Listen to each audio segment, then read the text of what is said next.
Ba-da-da-da-da-da. Dungeons and dopamine.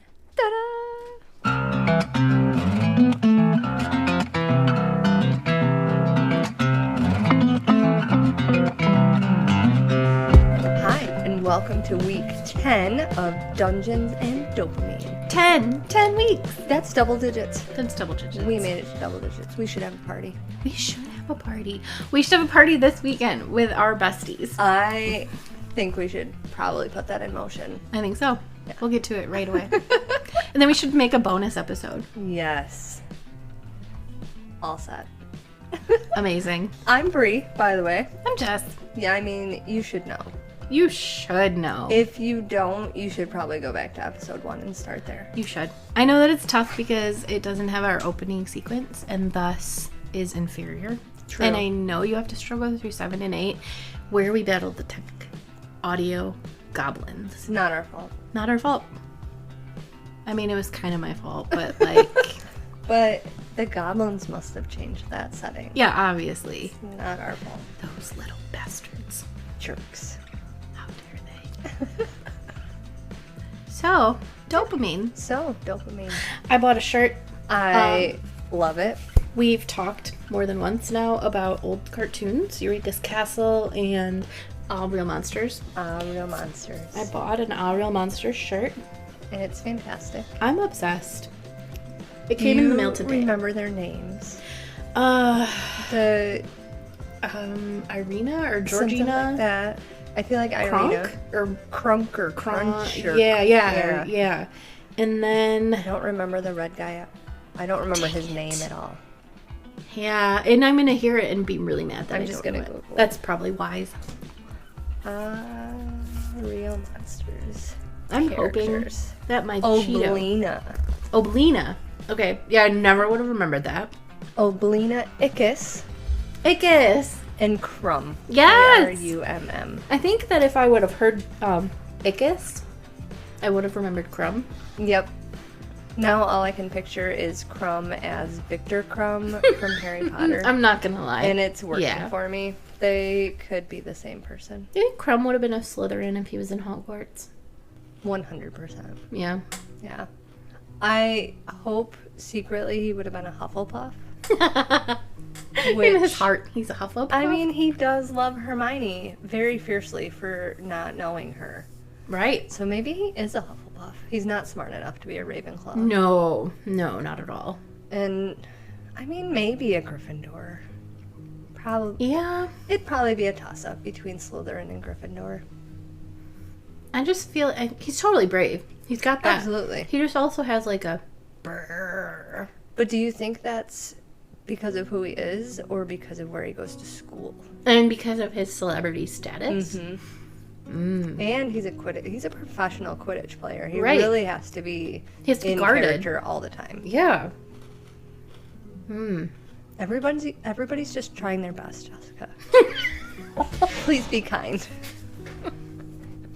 Creaking all up in my chair right now. I don't know if... I'm gonna give you a hard standard chair like you gave me so that you can't move anymore. Look, I like to swivel. I mean, this really is best for me anyway. The less I can move, the more my voice actually makes it to the microphone. The real problem was actually that the chair you were sitting in that did move, every time it moves, it goes... And mine does when I move violently. Right. But not when you fidget like I do constantly. Yeah. So even like the seat you were sitting in, for everyone who cannot see us at the moment, is Ryan's computer chair. And sometimes when I'm working, because I work from home in my normal day job, my cat will get in the chair. And my cat is like 7 pounds, but every time she gets into the chair, it goes... and it gives me a heart attack every time until I realize it's my stupid cat. Well, especially since she pretty much blends into it. She does. So much so that my mom accidentally sat on her once. Aw, poor Pace. She's never been the same. I mean, she was a little weird to start, let's be fair. Absolutely. You don't get a black tailless cat without some sort of attitude. Correct. I mean, the cat has an attitude, not me. Or your mom. Well. That's true. She wants a spider plant from you. Yes. Oh, guys. That cat we were just talking about tried her best to murder Aragog. But I think he's going to make a full recovery. I think he'll be fine. They're pretty resilient to trauma. Because mine's still alive, and I'm sure I've dropped her at least once. Okay. All right, good. I have a bunch of new babies, plus Perfect. I have a couple that have been propagating, so I will bring her. I'm just going to bring it to my office until she shows up at the township hall again. Tell her, plants at the office, I can't help you. She'll be like, I'll just have to wait until it's like dog license time. You should probably make her listen to the podcast. Like, when she gets here to this spot, she can Then text she me. would know that it'd be like a scavenger hunt. Yeah. I could get her some freebies if she comes into the office too. Yep. See, Carla, if you would listen, If you'd have listened faster and you sooner. would have known that you had free giveaways at my office. Oh my gosh. We should do a spider plant giveaway for one of our listeners. We should. Oh my gosh. I'll even get a special planter. How special? From my plant store, it says funny, sometimes inappropriate things. All right, I have one that says talk dirt to me. But I also have one that says I'm rooting for you. Oh, I love that. So, we should absolutely do this. I'm not sure how we're going to do this, but now that it's in my brain, We'll have to come up with a contest. I'm not writing a note because I'll forget the moment we're done doing this or anything. That's a good idea. Come up with contest to win plants. I'm so excited. Heart. That's how you know she's excited. She drew a heart next I to drew the a word. heart. I'm very excited with this. I've been waiting to do a giveaway, but we still haven't done a Patreon or anything, so we're still broke. True. We can only give away things like free plants that I'm growing. Exactly. I can also grow a free plant. It's just grass. Just give somebody a little planter full of your yard. It would just be grass in one of those padded envelopes. Not even in a planter. No. Not even pulled with No, like roots, no or roots. dirt. Mm-mm. It's just like cut grass in an envelope. I'll probably just rip it. It probably won't be cut. It'll be really distressed grass because I've just grabbed it and ripped it out of the yard. I throw a rock in too. Oh, perfect. Rock People on. collect rocks. I have so many rocks. I'm sure it's the type that people collect too. They're Well, not I'll like use specific about those things. or Not at anything. all. I'll use a permanent marker to write "Get High" because that's our new slogan from last week. Yeah. Oh, we can have it be better than getting high. Yes. Good. I'm glad we're naming our episodes a week later.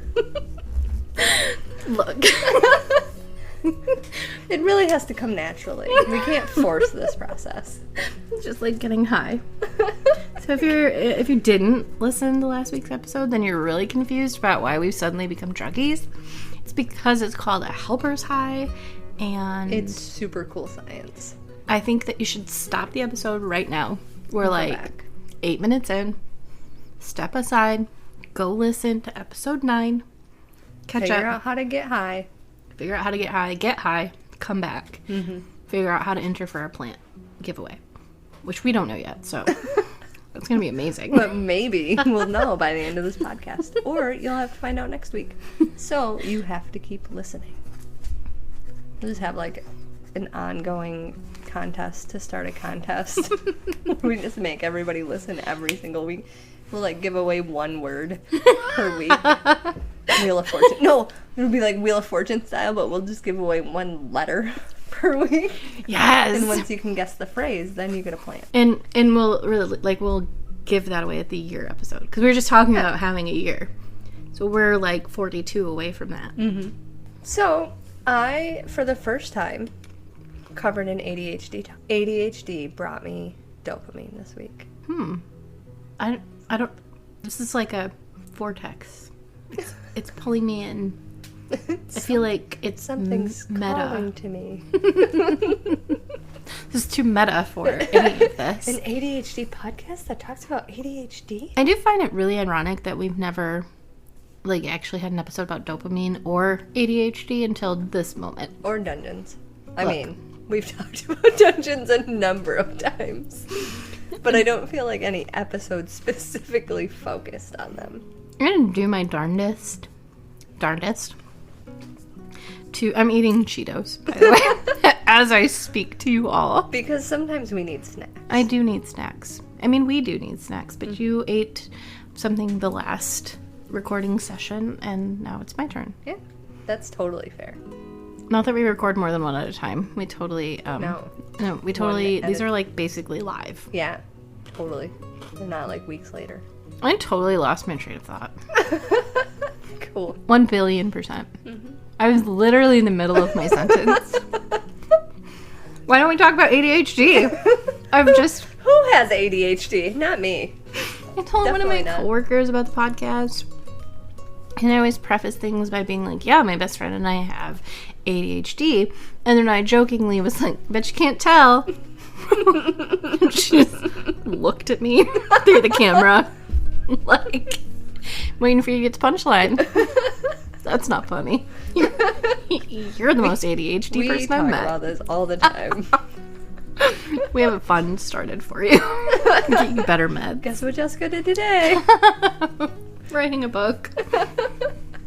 I wish I could remember what I was going to say. I'm sure it was, like, majorly important. You're going to realize it when you're editing. I'm going to pause this and put in a editor's note. Yes. Jessica actually meant to say. This is future Jessica. I'm here to tell you that. I like future Jessica. She's very nice about our technological issues. She is. Mm-hmm. She's a very giving, kind person. And she's so pretty. Very professional and helpful and caring as well. She likes Cheetos. Does she? I'll have to buy her some. I'm trying to think of something else I can get out of this. Like, she loves Carmelos and Ghirardelli. Gosh, caramel I chocolates. Forgot about Carmelos. How could you? You have loved Carmelos since the moment I met you. I'm pretty sure. So this has all been really important. Mm-hmm. Much, much more important than anything else. Whatever I was going to say. Mm-hmm. Hopefully. I was hoping if we rambled long enough, it would I would come remember. back to you, I know. But it's not. I remember looking at my microphone with a Cheeto in my mouth and being like, blah, blah, blah. I'm eating Cheetos. Wah! There goes my thought. Oh my gosh, when did you get here? Who are you? What are we doing? Did I ever tell you about my podcast? You have a podcast? Me too. Amazing! I talk about dungeons in mine. Maybe that's what I was going to say. I was thinking at one point that... Oh, you were going to talk about dungeons. Yes! That was a clap. Sorry if that was really loud. I'll edit it later, so if it's still really loud, it's because I was too lazy. Sorry, future Jessica. You deserved it. Stop eating Cheetos. So, I think that for our year episode, we should just learn everything we can about dungeons of all sorts and talk about dungeons solely. I'm in. Maybe a dragon, because I kept trying to rename our show. True. I mean, there has to be dragon dungeons. Sure. Or dungeon dragons. I can think of one in Skyrim. Mm-hmm. I'm thinking of the wyverns in Throne of Glass. Oh, yes. They were in dungeons. We still have to get to our unpopular opinions episode as well. Yep, we still have to do that. We're waiting for more unpopular opinions. There are unpopular dungeon opinions. Ooh. Ooh.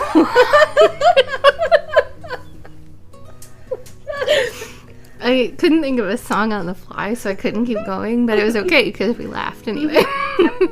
So, I'm going to talk about ADHD.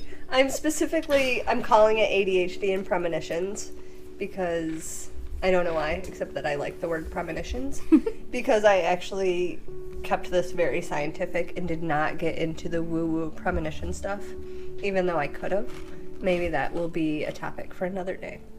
This one I kept scientific because, as we learned last week, I really like scientific stuff. I like having science to prove fact. I enjoy, especially when science can prove things about our brain or our feelings or things that might have been considered spiritual or religious or some sort of outside factor before we understood brains and sciencey stuff. I think that's where the majority of my old folklore came from. Folklore and mental health issues. Yes. That used to be, people used to be burned at the stake for being witches, and now we know it's probably mental health issues. I'm positive Or that I would just- have been.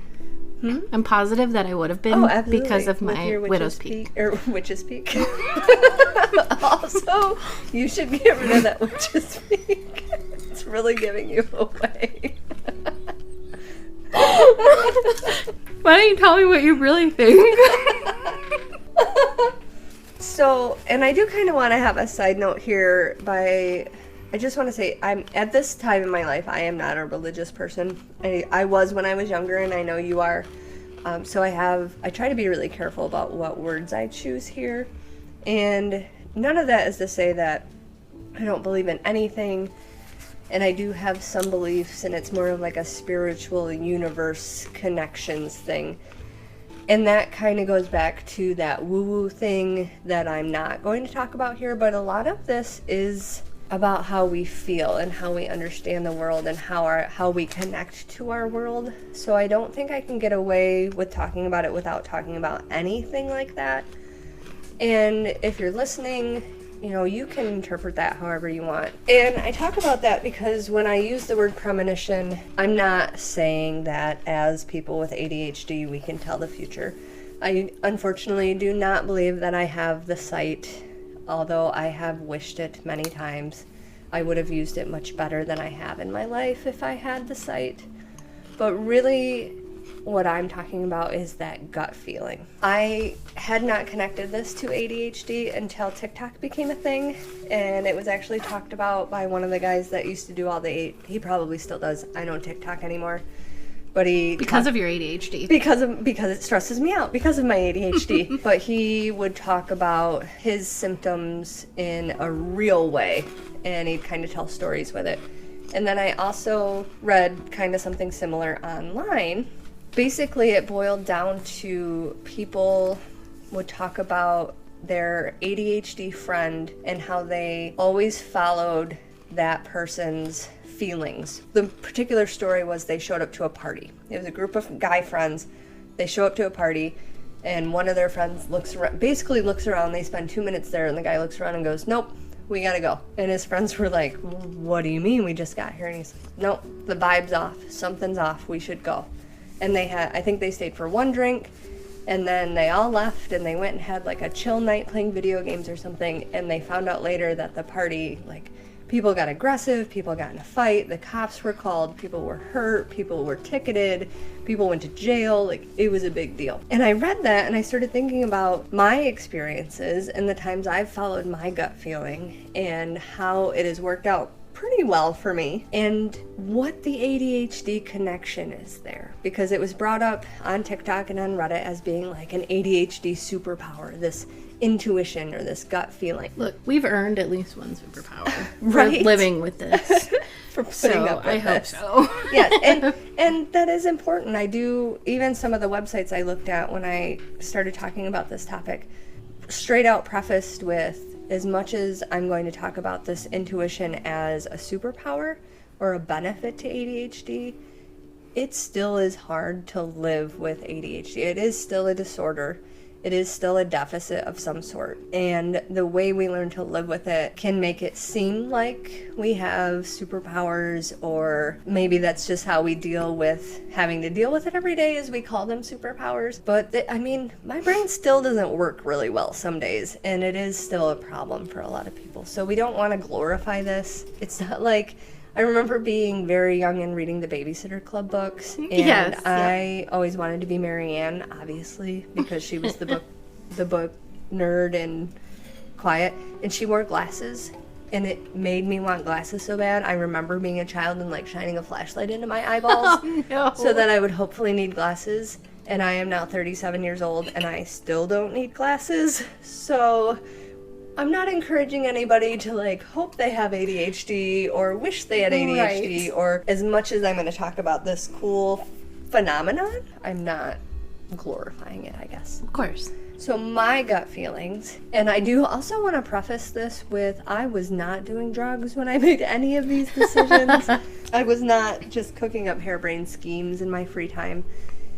And I also want to say that, especially these first couple of decisions, maybe I didn't realize they were gut instinct decisions at the time. But some of my big ones, like when I dropped out of college, it was kind of just an instant gut instinct decision. My parents were very unhappy about it, but I decided to give up on school and get a real job. I ended up in a local factory job, and it honestly changed my life. Some people that I'm very good friends with now are people I met at that job.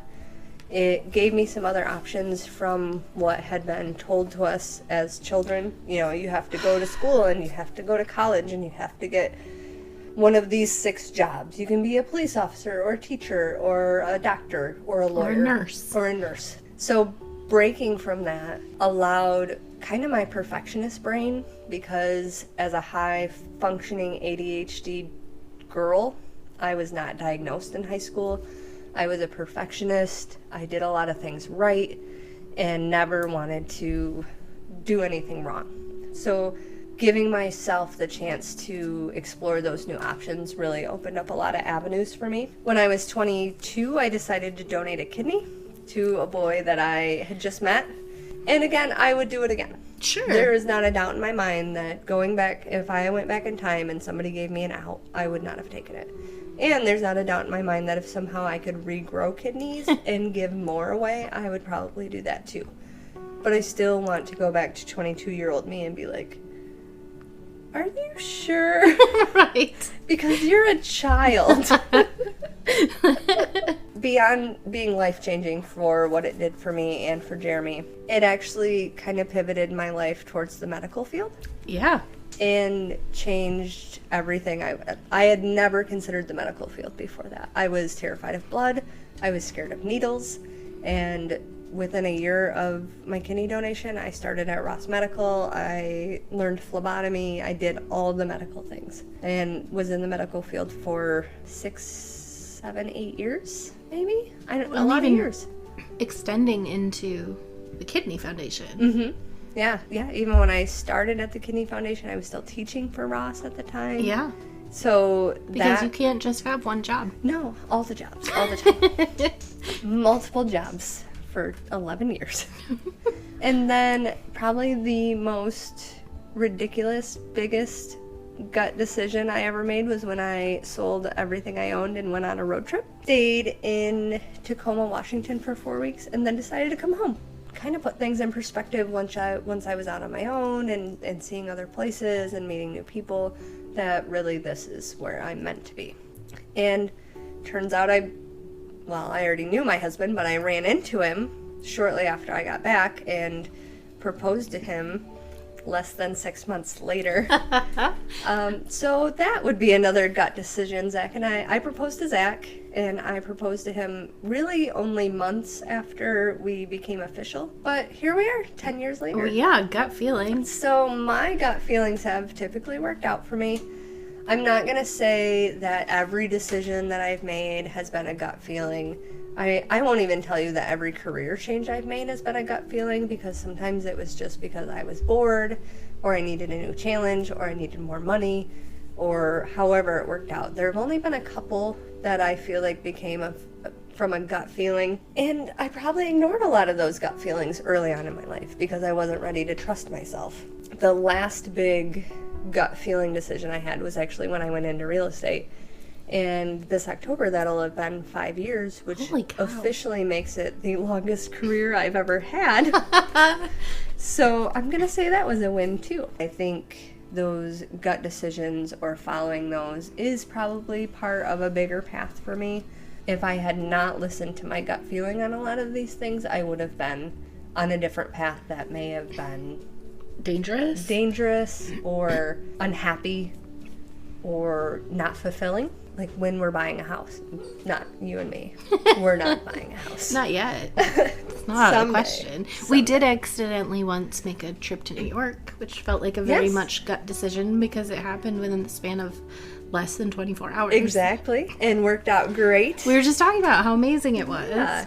Following your gut could also play into keeping yourself safe. You know, being in those situations where you feel like the vibe is off somewhere. And there are plenty of internet stories and plenty of anecdotal stories about, yeah, I just had a bad feeling and so we left and 20 minutes later this happened. I do encourage people to listen to their gut and trust their instinct both in those safety instances, but when buying a house. People get so caught up in this market and feeling like they have to bid on everything because everything's a bidding war. And I encourage all of my buyers to wait until they know it's the one.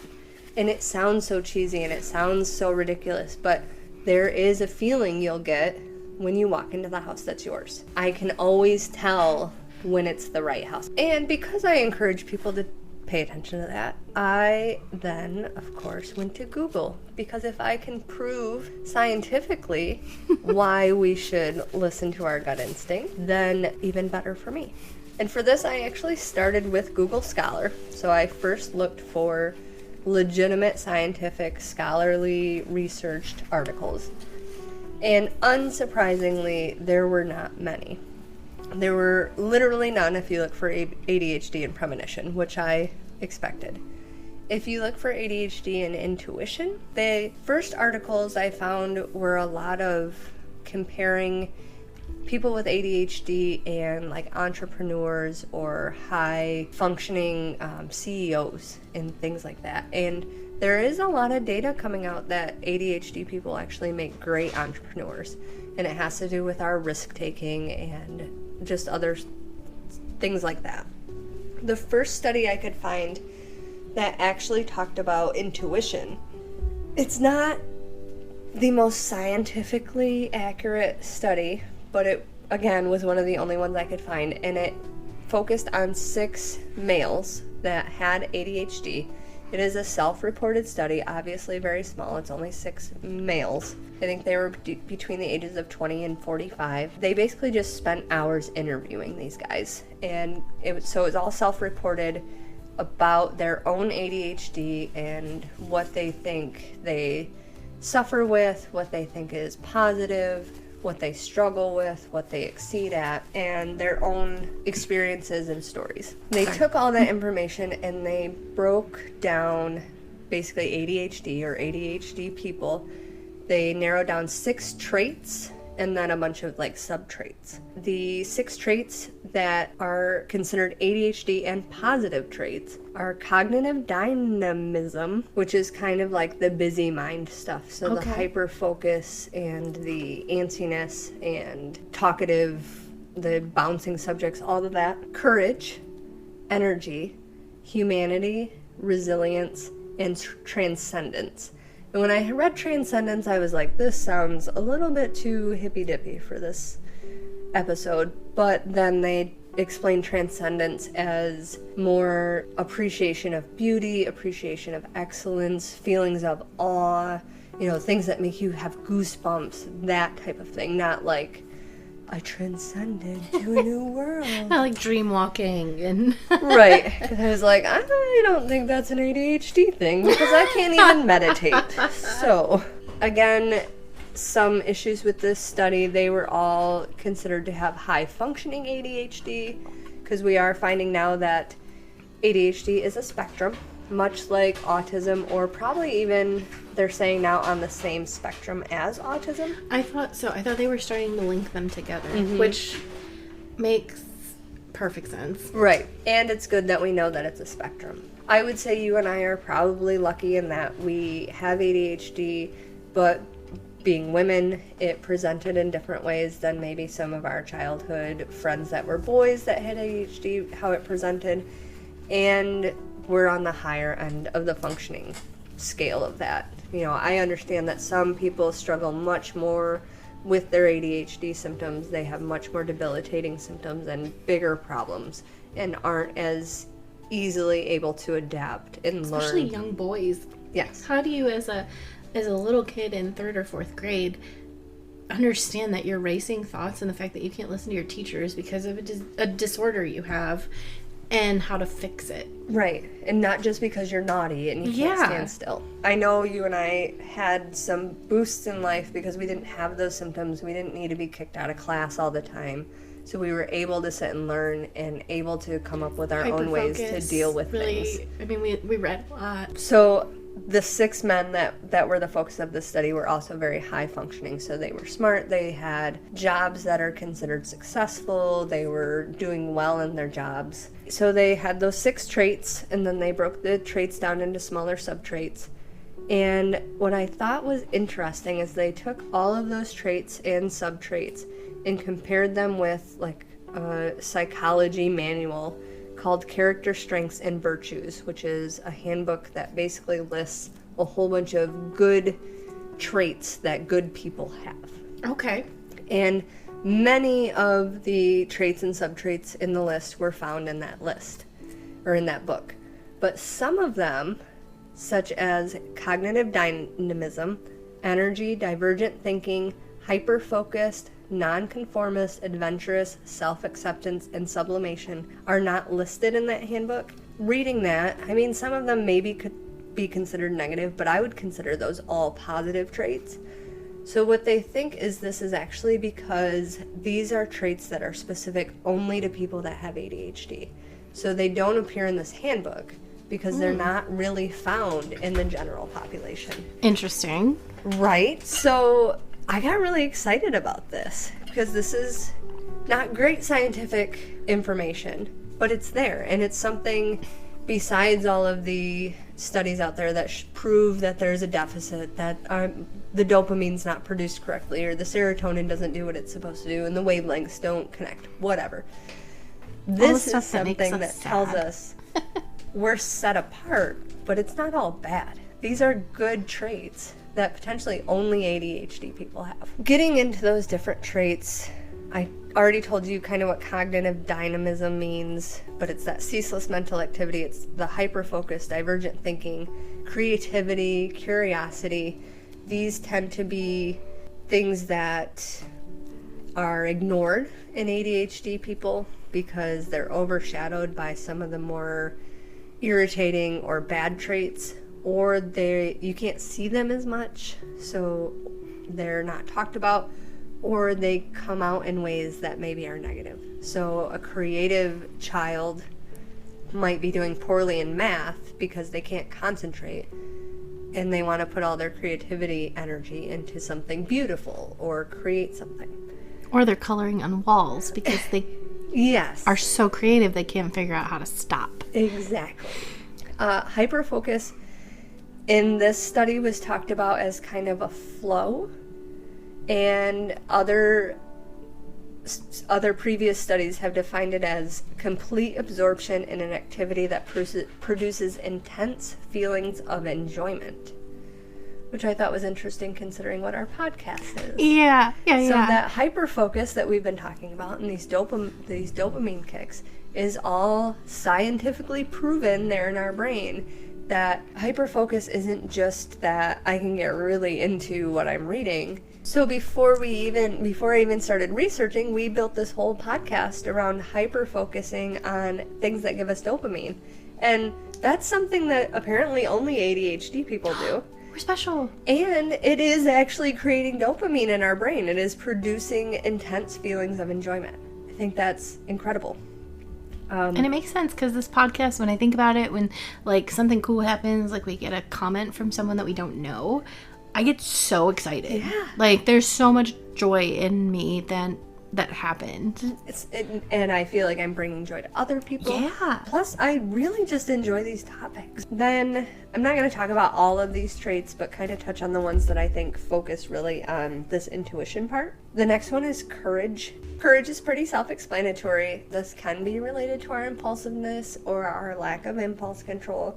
So something that makes us look courageous might only be happening because our brain doesn't stop us from doing some things. But also, they talked about like the social justice courage, or like from my previous topic, standing up for other groups of people or standing up for marginalized groups.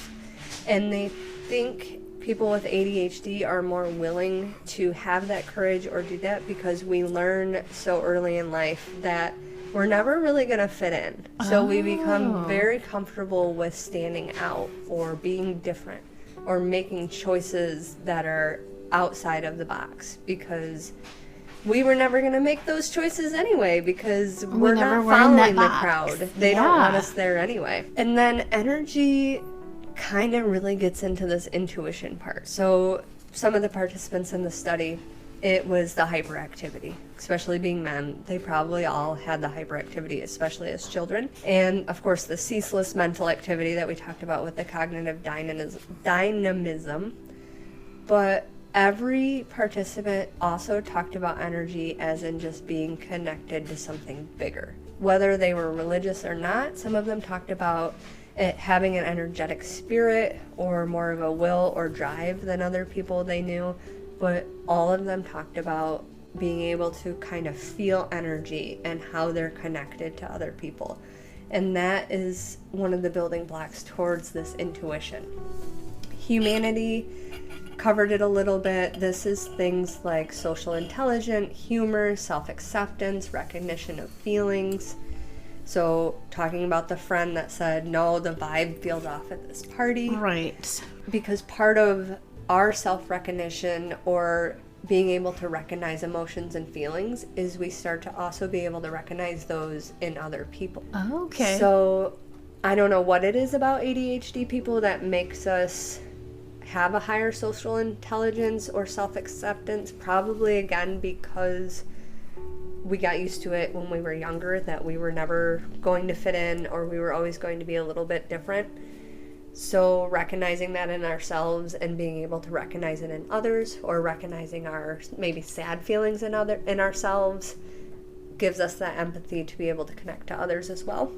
Resilience talks about self-regulation, adaptability, flexibility. Those are good traits that we have that allow us to deal with any situation that comes up, understand maybe why other people do the things they do because we understand the need to adapt to situations or be flexible in situations.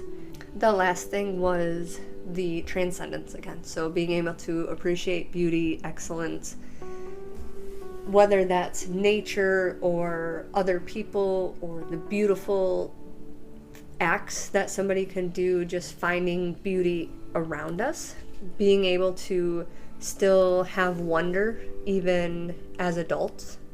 So I tried to move on from there and find other studies. I found one very small capstone project from the University of Pennsylvania that talked a little bit about intuition. It was like 75 pages and I didn't have a chance to read it. But they specifically referenced the book Permission to Proceed, which is written by David Gerweck.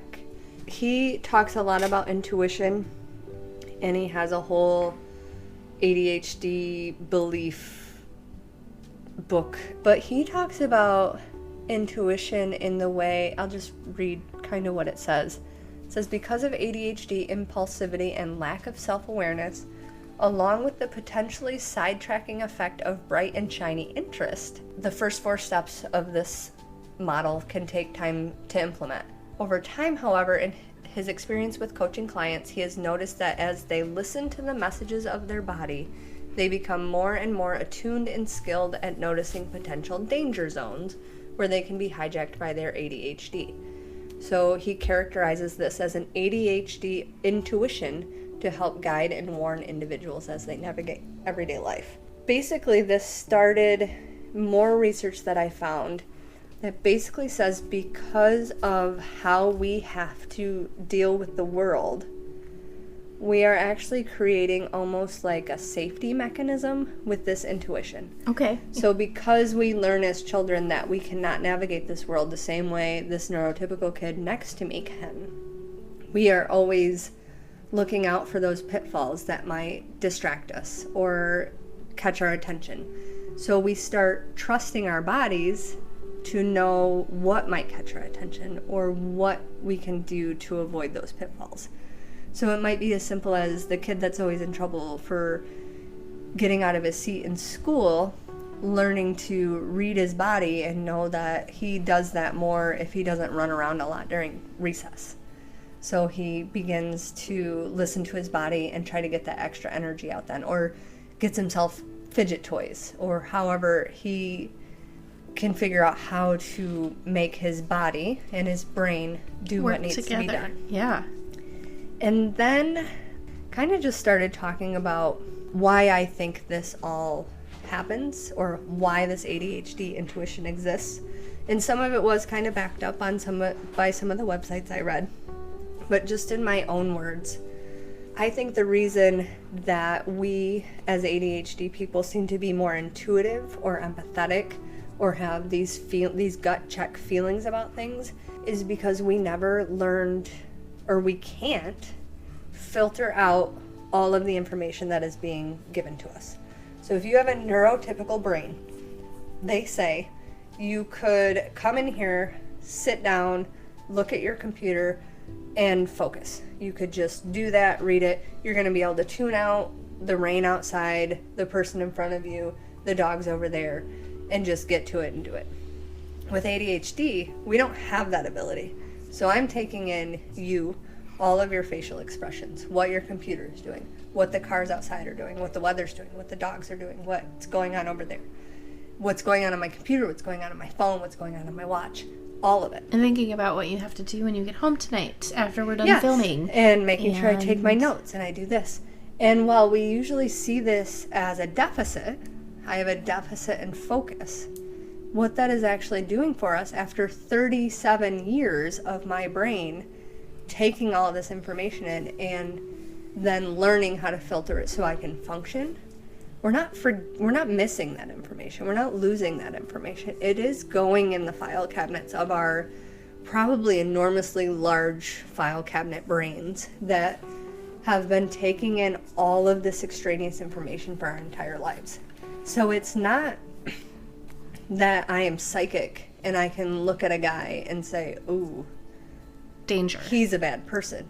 It's because for my whole life, I have been noticing every man that's been near me in ways that subconsciously I have been subconsciously noticing all these things in a way that I'm not even mentally aware of anymore. And it's been filed into my brain in a box that says, this is what scary people do. This is what scary people look like. This is how they act. These are the things they say. These are the mannerisms they have. And if you're neurotypical, you don't have that. You have some of that, obviously. Absolutely. But with ADHD, we have more of that. So it's not that we're psychic. It's not that we're over intuitive and seeing the future and blessed with second sight or third sight or wherever all the sights are. We just have more information and we have more knowledge floating around that lets us guess or predict what the next thing that's gonna. So a lot of times they use like a phone call. Your phone rings and you're like, oh, I bet that's Bree calling. And it's me. And you're like, oh, I must be psychic. But really, it's because you, in those 2 seconds, filter in, okay, it's Wednesday and it's this time and we're supposed to do this today, so it's probably Bree calling me to ask if I need anything. Or it's Tuesday, and I bet she's thinking about her topics and putting all the finishing touches on stuff and making sure everything's set. Yes. Yeah, absolutely. And we don't consciously put that all together and go, oh, this is Bree because of this. We think, oh, my phone's ringing, I bet it's Bree. Oh, I must have had a feeling. I mean, we still do. We still have those... Of course. That ability to connect all those puzzles. And this, again, goes on that idea that ADHD and autism are probably more closely connected than we think, because it's typically known that people with autism are great at puzzles. Sure. And it's because our brains have this ability to connect things in a way that neurotypical people don't. As a side note, I also wanted to mention that this future where we hear and see and notice everything has actually made me particularly good at pretty much all of my jobs. Are you particularly good at finding? I am particularly good at finding because I am a Hufflepuff. Exactly. And also because I notice everything. So I know where that safety pin is because I noticed it on the floor 3 weeks ago behind a door, and I never picked it up because ADHD, but I remember where it is and I know exactly where you can find it. So I am a particularly good finder. But it's also, I hear everything. So when I sit in my office, I'm hearing the phone calls that are coming in at the front desk. I'm hearing what's going on in the offices next to me. I heard the person that came in the front door. I heard what the building inspector was talking about last week, Thursday, about this particular property. And my brain works in a way that it all goes into a file cabinet. And then 2 weeks later, when the front desk girl is talking about a file and why she can't find it and where could it be, I'm like, oh, I remember that the building inspector was talking about that last week. I bet it's on his desk. And I look amazing. Right. But it's really just because I can't not hear everything going on. These are the times when I do feel like maybe there is a superpower component to ADHD. Going back to the courage part from before, this also plays in because we've been taking in all this extraneous information. We are more willing to act on that information or listen to that gut feeling or put that puzzle together and run with the answer to it because we've been living our whole lives kind of on the outskirts. One page that I found that was kind of kid-friendly and marketed more towards like parents dealing with young kids that have ADHD, they mentioned spatial awareness, which makes sense to me because I know a lot of ADHD people that have sensory issues or get overstimulated easily. So just to kind of wrap up, like I said, there wasn't a ton of scholarly scientific research about this. Basically, I do feel like a lot of this intuition boils down to the fact that we observe more, we feel more, we notice more things, whether or not we mean to do it consciously or subconsciously. But for this particular episode, I kind of stopped with just the scientific stuff. I feel like you had a really cool topic for episode 10, and my topic is cool, but it's not as cool and thought-provoking as yours. So stop. Feeling very attacked right now. Yeah, I don't like this. My vibe is off now. I have to go. You know, maybe it's better that way. So this week I did dive into something that is actually based in fact. It's a real story.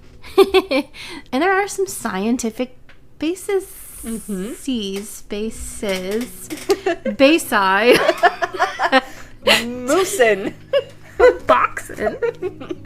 Thank you for knowing who I was talking about. Immediately. So we actually talked at one point, in very, very random and very, very passing, which I think is another nod to our ADHD, about towns, cities, villages that just got abandoned at no reason. So I am going to talk this week about the lost colony of Roanoke. It is incredibly interesting, and this one is in fact based in science. I have a few next week that might be veering me back toward that conspiracy theory lane. I love it. So my ADHD makes my brain be broken. So, the lost colony of Roanoke. In 1558, a group came from England, and I want to say it was about 100 people. They came to Roanoke, and they landed, and they decided they were going to kind of build a little homestead. Oh, I'm so sorry. It was actually 600 people.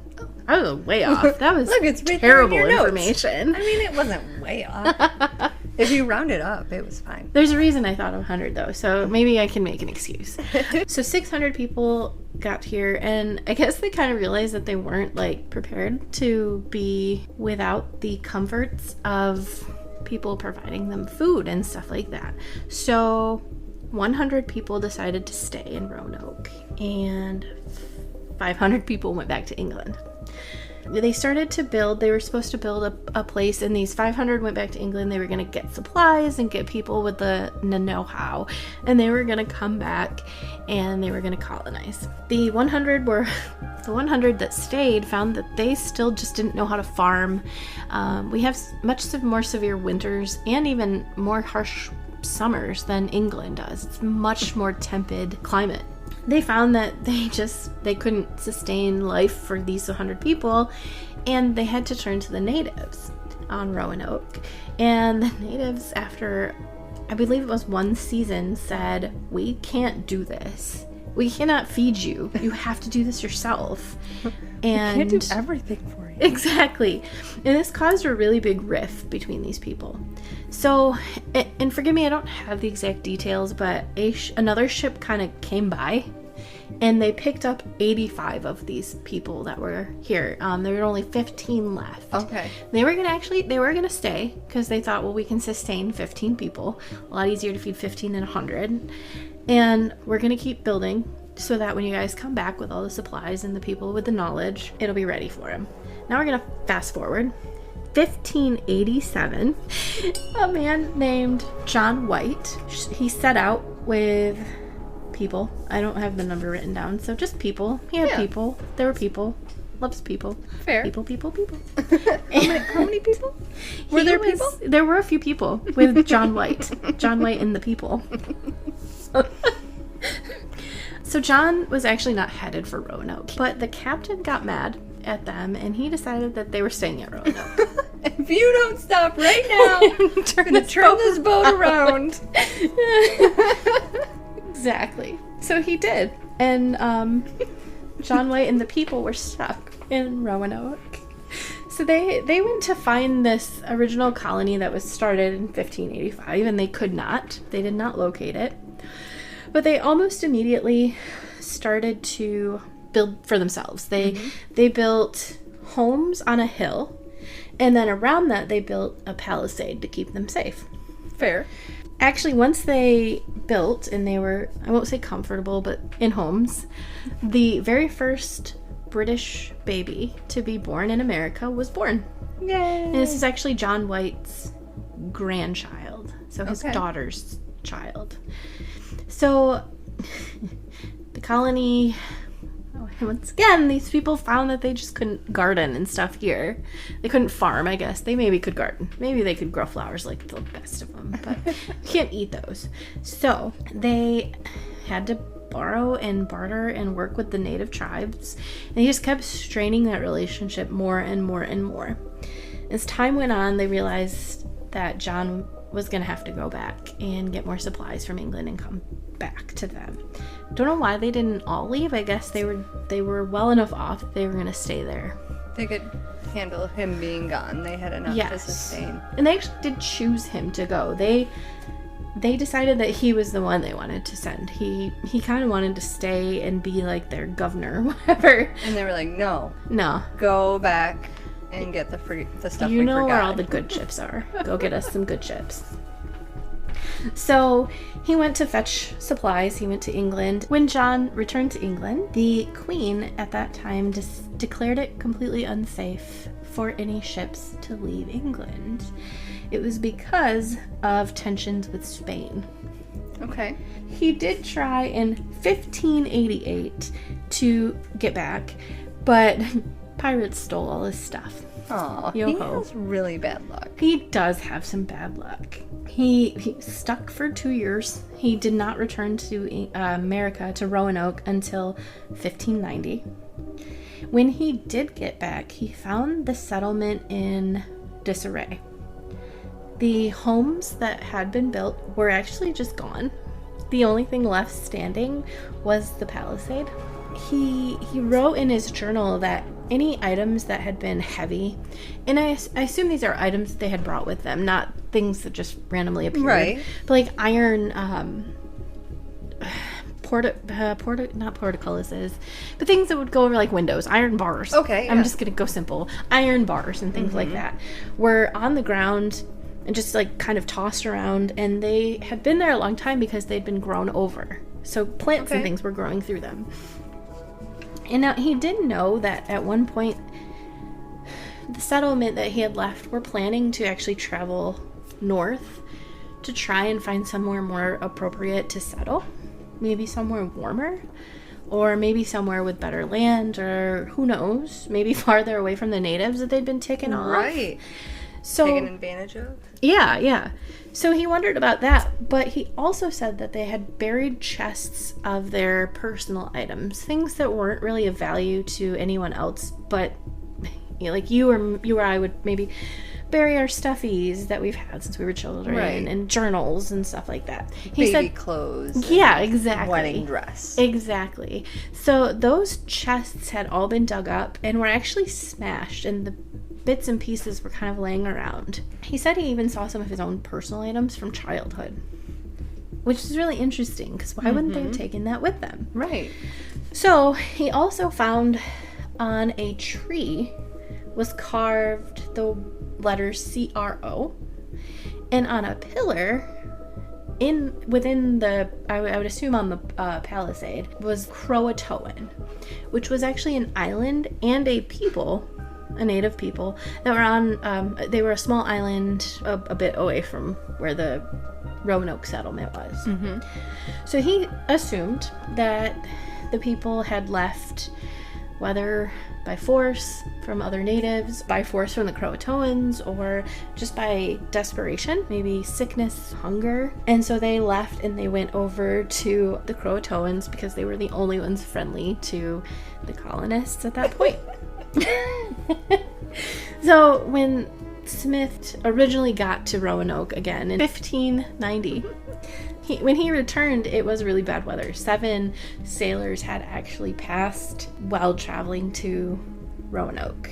He really wanted to get over to the island of Croatoa, but he could not. The weather was too bad. He did try. He got pushed off course and ended up elsewhere until he could return to England.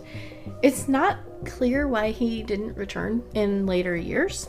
We still aren't exactly sure why the people of the colony left. There was never an answer. There were originally 116 colonists. There we go. I did just find that in another part of my notes. Now, the cool thing, because it's been a little while, they've done a lot of research, which is really cool. So one of the things that I thought was really neat was that scientists went into the area where the Croatoan tribe was, and they actually dug, weirdly enough, through piles of what would be considered trash back then. So bits of like a broken dish, or piles of leaves or sticks or things that just would have been in the way, or even ash from a fire that had been scooped out.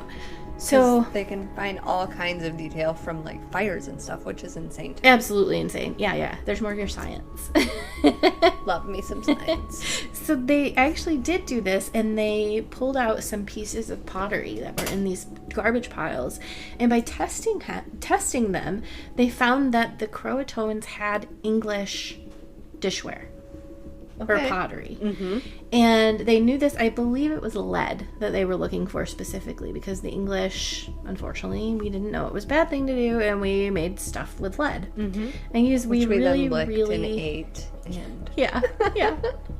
So that was actually really cool, but that doesn't answer why that. And did the people go willingly, or did they get killed and the Croatoan tribe went and retrieved what they could from the settlement? But more science. They actually did start studying some of the people that still live in that area that have, and it had to be males because it was something with the Y chromosome, I think it would be for that. They had to have native and English heritage in their blood. These were men who claimed to be a part of the tribe. And they studied them, and they actually found English within their genes. All right. From, so there must have been some mingling. Yes. Back in the 1590s. Exactly. Or earlier. Exactly. So now, unfortunately, we still don't know why. We still don't know why they left. We still don't know if they were coerced. There's a theory that because they had strained their relationships with the natives so far, they had to, because they were just being killed off. Right. So they went and lived with the only tribe that would accept them. And of course, they had to offer something to them. So they brought their things with them. And then, of course, the longer you're with something like that, the more you start to commingle. Start to like each other a little bit. Exactly. But why would they have left so many, like, personal... Yeah. Why so many They were, things? like, personal belongings. Right. It's not like, I'm going to leave, here's this trash that I don't need anymore, and these clothes I outgrew. It was... And was it just, like, John's? Memorial. Was it just John's stuff? Did they assume he was dead? Right. Were they screw mad? this guy, he never came back for us. Exactly. We're just going to bury his stuff here and hope some Sasquatch comes and digs it up someday. Playing footsie with you. You liked it. I do. So yeah, did they purposely leave his stuff? Because you only have, I mean, at that point, maybe they had 120 people because they had had babies. Maybe they had 50 people because they had been being killed. Mm-hmm. So did they not have enough people to take his stuff? It was specifically noted that he saw some of his things. Right. Did he find more value in them personally? And he would have taken them with him. He obviously did take them with him because he went from England to Roanoke with this chest of stuff. So did they just decide that wasn't worth it and leave it?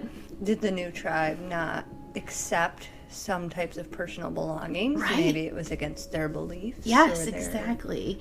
Wait, why? Why? And they had time to take down the houses, or was that another tribe? Right. He didn't say there was evidence of fire or anything, so it doesn't look like they burned it. The palisade still stood, which you would have thought if the tribe was taking something for the wood, they would have also dismantled the palisade. There's just so many questions. Or if they were destroying it because they hated who had been there, they would have destroyed that as well. And I feel like violently. I don't feel like... Because, it's like it would have been fire or... Yeah. Destruction. And was it just the women? Did only the women have the opportunity to escape because the men had to go out to fight? Maybe. And what happened to the OG 15 guys I'm sorry, I don't know if they were men. True. I did make the assumption because it was only 15 and it was a long time ago, and they have really let the women stay. Came over on a boat. But that's a broad assumption, forgive me. So did the people, the original 15, die? Did they end up elsewhere? Did they end up in California? They were like, we're out, man. This is it. Let's this just is go ridiculous. for a walk. Or there's this place across the country. I bet it's sunnier if we keep going west. Exactly. Or south. Were they just looking for better weather? And they were like, dude, we can't wait for you anymore. We just have to move on. Yeah. And they had to be like a migrant tribe, basically. Right. So they left behind anything that wasn't necessary. And did they strain their relationship so violently with the natives that they just died? Yeah. They were just murdered. They were just thrown in the woods, fed to the animals. Yeah. Bones are spread throughout the country now. Yeah. Not anymore. They're probably dust now. Anyway. So, a lot of questions. I know that's like it's such a, I hate to use the word triggering. Kind of a triggering topic because there's so many questions to ask about it. But it's also really interesting. Well, and I love that science is improving. I love science. I love that science is improving to a point where we can look into the past. Because back then, and I think, because like I said, I have heard about this from another podcast that focused more on the, ghost part of it. Or the scary part of it. And back then, I'm sure that was terrifying. The most likely explanation. We must have angered God and he smote everyone here. Or the other tribes, we angered their gods and they had to come take out the whole colony because of it. And now we have science that's like, well, maybe, but also maybe they just moved in with this other tribe. Yeah. And had moved on by the time this guy got back. But now we know that there are descendants from this group of people. And it really blows my mind that they didn't document anything better. I guess they didn't think of themselves as pioneers. Right. Because they were just trying to make better lives for themselves. They didn't think about the fact they were changing the destiny of... They didn't... What's in America now? Millions of people? Keep a daily journal that somebody could find someday. And especially if they were desperate for supplies. Maybe they were trading with the natives and the natives thought I don't know if natives made paper. Right. They wanted the ink. Yeah. Or they had to use the paper to start a fire. Yeah. Yeah. That was a luxury. Yeah. We don't think of it now, but paper was a luxury. Right. And so, John White did keep a journal, and that's why we have some of this information. But there's so much mystery still. Yeah. Even with the answers we have, they almost make more questions. Because did they go with the Croatones on purpose? Did they have to go with the Croatones? Did they get forced? Yeah. And was it all of them? Was it the whole happy camp? Did they decide they were going to go, and was it good? Right. Or did they were like, we never really liked this John White guy anyway. Yeah, that's why we sent him away. Not a great dad and not a great grandpa. Yeah. We should just go. Exactly. This other tribe is much nicer to us, and they have food. If you watch Pocahontas, the guy Radcliffe was terrible. So True. If he was like that, he'd be a terrible guy. Have a pug. So anyway, John Smith was kind of a terrible man too. So. Yes. And we know Christopher Columbus now was awful, so... He saw floating lights. He followed the lights. He did. Maybe that's what happened to him. So anyway, my next week's topic is actually along the same lines, but the ones, they can't be scientifically proven. I love it. Yeah, they're really fun, really creepy. My topic next week, if I can get it out of my brain, is not scientific. Well, there will be some scientific basis in it, let's not lie. But it's kind of wrapped around morally gray. And morally gray characters or misunderstood bad guys. You're not going to try and stick up for Holden Caulfield, are you? Thank you. I hate that book with passion. Thank you. Okay. That's enough of an answer for me. I tried to read that book as an adult because Mr. Kemp always told me it would make more sense when I was older. It was still bad. Holden Caulfield's just a spoiled little snotty brat who, had it good with his parents and just whined to. He was the epitome of white male privilege. Yes. Am I allowed to say that, being a white female? Yes. Because even with the white privilege that we have, there are still things we do not have because we are not male. And you are right. Holden Caulfield is the epitome of whiny, rich, white boy. Teenage privilege. He'd be one of those people who got away with something horrifying because his dad had money. Absolutely. Ugh, I don't know why. Mr. Kemp, if you ever listen to this, also, you need to Mr. Kemp, if your you books. ever listen to this, please tell me so I can feel like I really made it somewhere in life. But also, you can send us your unpopular opinion about how the Catcher in the Rye is a good book. Yes, please do. I have twice said there are things we will not accept for unpopular opinions, and they were different things. I said we wouldn't accept something about Lord of the Rings, probably saying that it's bad. Yeah. We won't. And then I also said that we will not accept that Aragon is a good movie. Also true. So I still stick with those. You would have to give a pretty convincing argument to convince me that Catcher in the Rye was a worthwhile book, or that Holden Caulfield was a worthwhile character. I may accept that Catcher in the Rye is an okay book if you read it with the understanding that Holden Caulfield is an awful person. Yeah. I just found it hard to get through. It was like one of those, he's so bad it's painful. Mr. Kemp is actually going to be really disappointed. He's going to be so disappointed. No, all I'm thinking about now is that I hope Mr. Kemp is listening to this episode. It will totally make my life. We should probably Facebook him when this episode comes out and be like, yo, look, we talk about you all. Basically guest star in this episode. Which is fitting because we did have that class together our senior year. Yes, he gave us the two peas in a pod award. Which we just said in unison. Wow. Yep. So anyway, this is a pretty good episode. This was a good 10th episode. I love it.